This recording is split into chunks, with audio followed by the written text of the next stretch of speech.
Nouvelle réception manga et c'est parti. On commence chez Kurokawa avec le très bel artbook de My Happy Marriage, un artbook plein de belles illustrations avec quelques anecdotes. Franchement, je suis très contente parce que j'adore My Happy Marriage, c'est un titre que j'apprécie autant en animé qu'en manga et j'ai hâte de pouvoir le feuilleter. On continue chez Kurokawa avec le 7e volume de Partners 2.0, un titre que j'aime bien parce que c'est une romance qui change, mais je trouve justement que la romance entre nos deux personnages n'avance pas assez vite et il reste encore trop sur une relation charnelle. J'espère une évolution dans ce tome. J'ai l'impression que je dis ça à chaque tome, mais bon, on verra.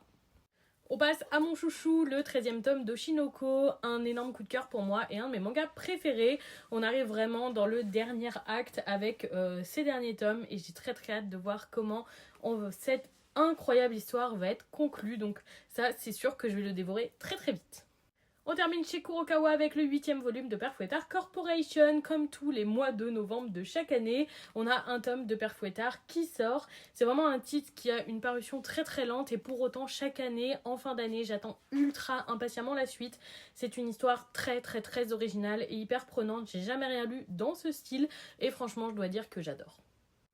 J'ai donc terminé les services presse, on passe à des achats d'occasion. J'ai trouvé les tomes 52, 53, 58, 59 de Fairy Tail. Je continue à combler les trous que j'ai dans ce titre, que j'avais déjà lu à l'époque en scan, mais les scans c'est pas bien, donc je m'attelle à trouver tous les tomes d'occasion, et donc ça fait 4 tomes de cette série que j'adore de chez Pika.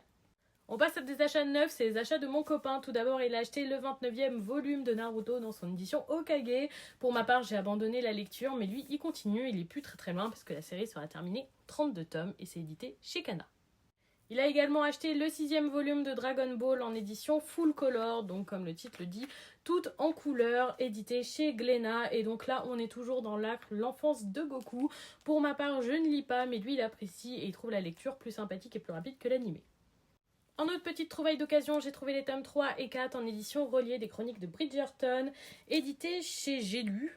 J'avais déjà les tomes 1 et 2 que j'avais trouvé d'occasion également, et je me suis dit, autant je complète, si j'aime pas, c'est pas très grave parce qu'il m'a coûté 10 € au lieu de 22.